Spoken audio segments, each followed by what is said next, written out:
Welcome to Spotlight. I'm your host, Amitha. Join us weekly to get inspired by guests who'll share with us their success stories. The COVID 19 pandemic has affected all of us to varying degrees. And amongst these are the families with children who need extra support during these times. So, the federal government is definitely taking steps in that direction. The Fall Economic Statement is one such proposal that highlights the investments that the Government of Canada is making. There's going to be a countrywide investment in childcare and much more in association with provinces, territories, and the Indigenous communities. Our guest today will tell us more about this. He himself is an inspirational community leader, an immigrant turned Canadian citizen who is definitely a success story. In fact, he was the first Somali Canadian to serve on the cabinet as the Minister of Immigration, Refugees, and Citizenship of the Government of Canada previously, and now he's the Minister for Families, Children, and Social Development for the Government of Canada. He is also the MP for York South Western constituency. It's with an honor that I welcome back to our show Honorable Minister Mr. Ahmed Hussen. Welcome back to our show, Minister. First of all, for our viewers, tell us what roles you do currently play in the Government of Canada. Well, thank you for having me once again. And my portfolio, you asked me a question about what does my ministry entail. The Ministry of Families, Children, and Social Development is about supports for families, including the Canada Child Benefit. I'm also the minister responsible for the National and Poverty Reduction Strategy, so the national fight against poverty. I'm also the minister responsible for the federal response to homelessness, so the anti-homelessness program called Reaching Home. I'm also the minister responsible for the Canada Mortgage and Housing Corporation and the National Housing Strategy, which is a $56 billion 10-year plan to make sure that each and every Canadian has a safe and affordable place to call home. And finally, I'm also the minister responsible for the Social Finance Fund, which is a $755 million fund to support social purpose organizations to thrive. And last but not least, I'm the minister responsible for the implementation in Canada of the Sustainable Development Goals 2030, which is the UN sustainable goals to reduce poverty, to protect the environment, and have an inclusive economic growth and so on. So what are we doing to help families? This year on May 20th, we provided a one-time payment of up to $300 for each child receiving the Canada Child Benefit, because we recognize that families with children were facing additional costs because of the COVID-19 pandemic. On July 20th, we increased the Canada Child Benefit permanently, as we had promised to do every time that there is an increase to the cost of living. And then in the Fall Economic Statement, we've promised to provide an additional support of $1,200 for children under the age of 6 who are already receiving the Canada Child Benefit and whose household income is under $120,000. For kids under the age of 6 whose household income is over $120,000 but under $200,000, we will be providing them with an additional support of $600 for the entire year. Tell us more about the Fall Economic Statement. The other big piece in the Fall Economic Statement was taking the first steps to fulfill our promise to set up a national system of affordable, quality, and inclusive childcare. We are determined to do this. And in the Fall Economic Statement, you saw the government investing $420 million to retain and recruit and hire more early childhood educators. Because without hiring more of those teachers and those caregivers, you cannot expand the system. We want to expand the system of affordable childcare in Canada by creating more and more and more affordable, high quality childcare spaces. But you can't do that without more of the educators. And so the $420 million is our strategy to develop that workforce. And there's hundreds of thousands of parents in Canada, especially women, especially mothers, who, because they cannot afford childcare, are choosing to stay at home and not go to work. Mm-hmm. So by providing them with affordable and high quality childcare, we want to free those women to be able to join the workforce so that they can pursue their dream of course, pursuing their careers and earning employment income. What that will do is we will, as a society, spend less on social services, but our gross domestic product will grow, our economy will grow, our productivity will grow, our labor force participation will grow. Right now, we have hundreds of thousands of women who are not part of the labor market. That has to change. And so we will have a more equitable society by providing affordable childcare to those parents. But it's also a big, big advantage for those children. When all children in Canada, regardless of their backgrounds, regardless of their socioeconomic status, regardless of where they live in Canada, if all children in Canada eventually get access to affordable and high quality childcare, we will have stronger and more prosperous citizens when they grow up, because they'll have a better start in life. So it is beneficial on so many levels, both socially and economically, and that is why we're proceeding ahead with that. Wow, a very well I will thought stop plan, there, but Minister. the only thing I'll add is that on all the things that I spoke about, especially on the setting of the national system of early learning and childcare, it absolutely includes Indigenous early learning and childcare. That national system for Indigenous early learning and childcare, both on and off reserve, we will work very closely, not only with the national Indigenous organizations, but also with regional Indigenous communities, so that we can develop culturally competent and appropriate Indigenous early learning and childcare. And in fact, we will co-develop that childcare system with them. And already in the fall economic statement, you saw investments to shore up and reinforce Indigenous capacity and governing structures to deliver on a more expanded and equitable and accessible and quality and affordable Indigenous early learning and childcare. Wow, this is all very exciting news with the fall economic statement. Before we move on, it's time for a short break.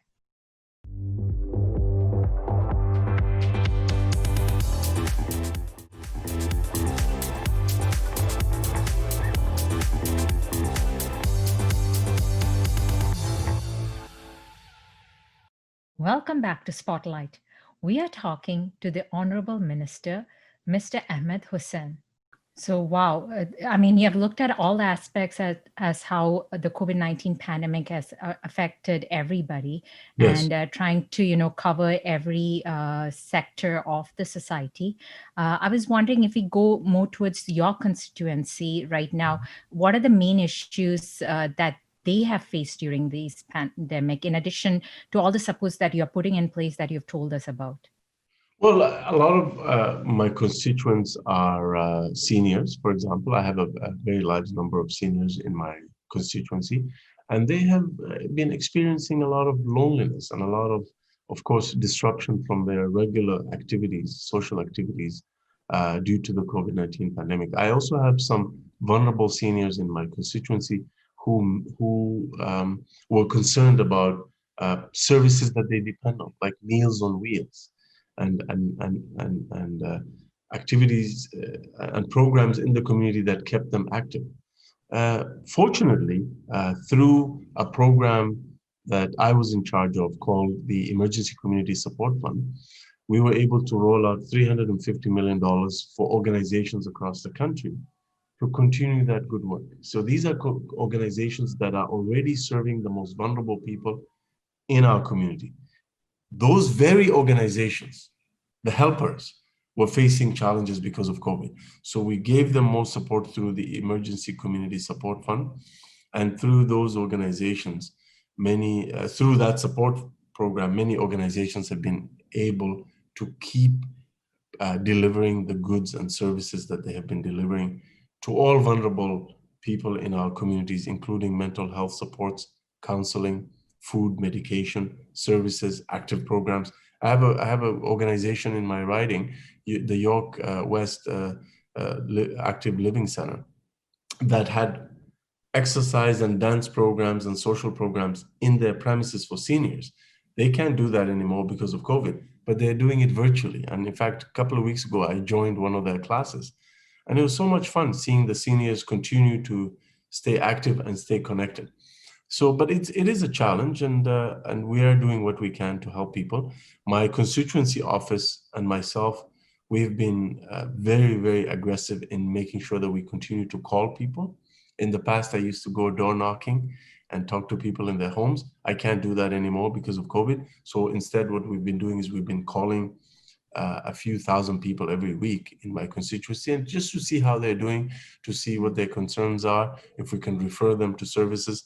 And last but not least, for other organizations serving food in our community, we have 3 food banks in my constituency, 3 food banks. And what my team and myself we've been doing often is to deliver donations of food that we collect to those food banks, because we know the need has gone way up in my constituency. That's amazing, Minister. It's great that you connect with your constituents, so you know what's exactly needed, and you also lead by example. It's great that you joined in one of those dance classes, and Yes. you're leading by example, and you're giving hope to the community in such a time where everybody's in lockdown, and like you said, mental health is really being affected for a lot of people, including seniors at this time.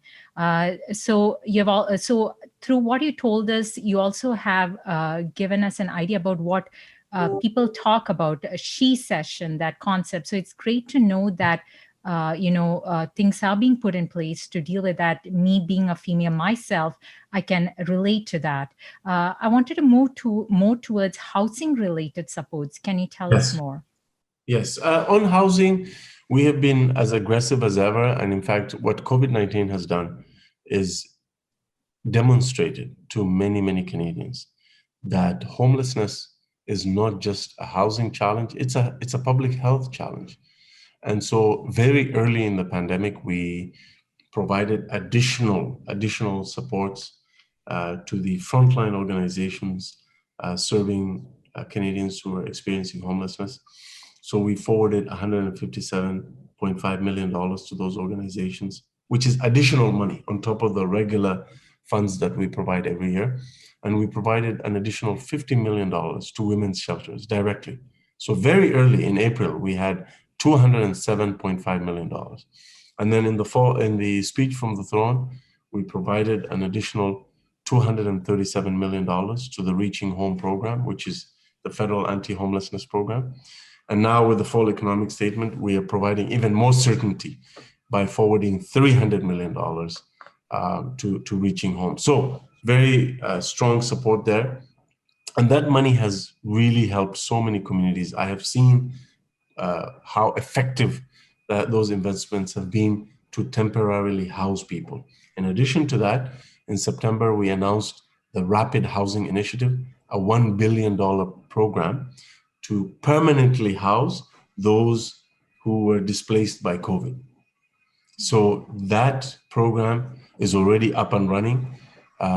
We will be building 3,000 affordable housing units through that program. And the only projects that are funded through that program are projects that can demonstrate building modular housing or other types of rapid housing in 12 months or less, or buying a building, a non-residential building, and converting it into housing. So this is rapid housing. It's not like the other streams which take many years to build. And there's $1 billion in there. The first $500 million is going to the top 15 municipalities in Canada that have the highest number of homeless individuals. The next $500 million will go to nonprofit organizations, other municipalities apart from the 15, and indigenous organizations that have rapid housing projects. Again, if a project cannot be completed in 12 months, it's not eligible. So we're talking about people moving in after 12 months. So it's really fast. And we expect to receive all the applications by December 31st. And we expect all the money to be out and committed to projects by March 31st, 2021. There is more to talk about, but before that, it's time for a short break.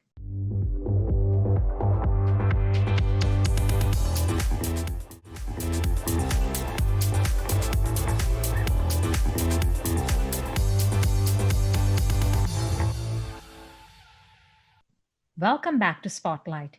We are talking to the Honorable Minister, Mr. Ahmed Hussen.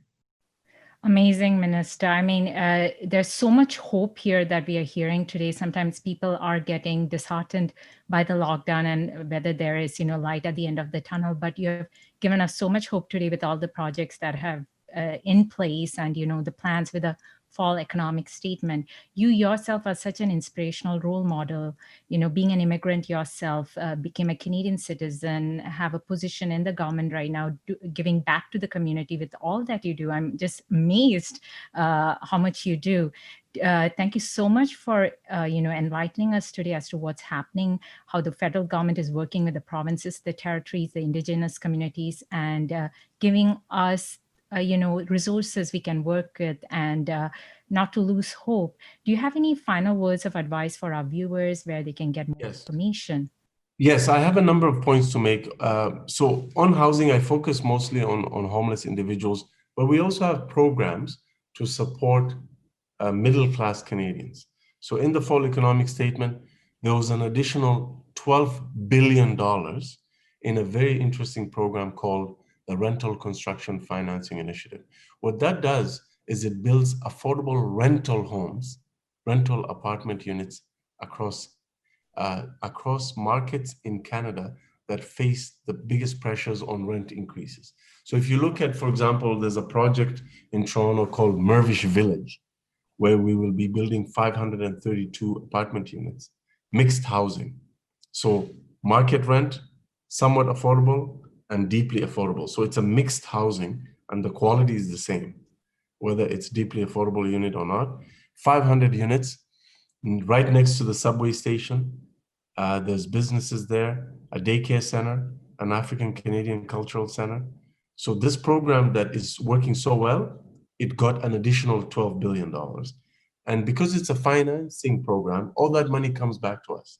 So we build all these things together with the private sector, but we get the money back. So it's not like we're spending the money.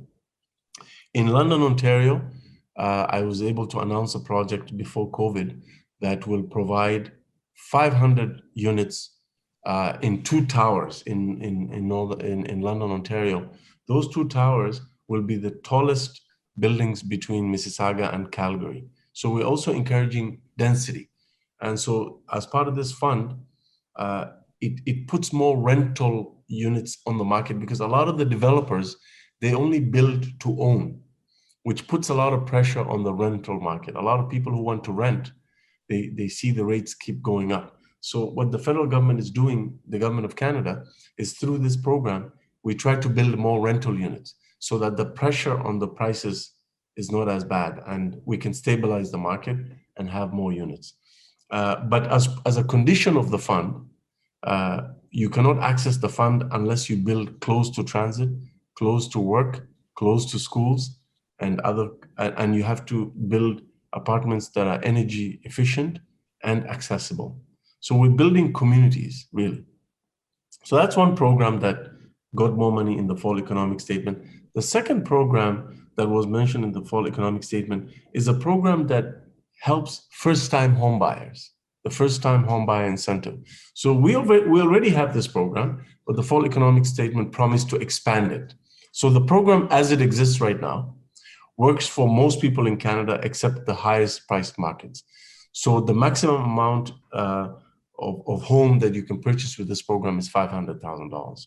So if you're buying for the first time a home for $500,000, through this first-time homebuyer incentive, the government of Canada will pay 10% of that, of the value of the home. So they will give you $50,000 as a down payment for the home.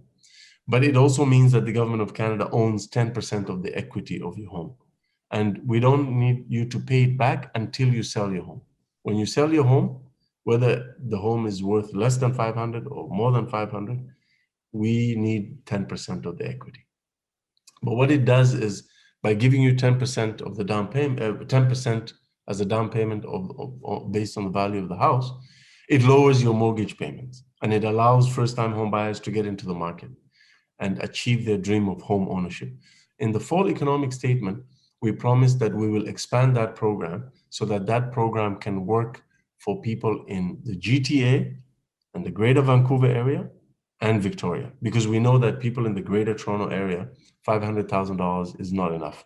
So we promised in the election campaign to increase the first-time homebuyer incentive to $789,000. But those details will be coming out soon. Well, Minister, it's been an honor and we are privileged. We got so much insight into what the government is doing. We once again thank you very much for your time today, and thank you for all that you're doing for the community. You're most welcome. Thank you. So that was Honorable Minister Mr. Ahmed Hussen, who has enlightened us about what the fall economic statement encompasses. Well, that's a wrap for this week's show. Continue to follow us on Facebook, Twitter, and write to us at spotlight@ethnicchannels.com. Until next week, this is Amitha signing off, encouraging you to stay positive in the face of the COVID-19 pandemic.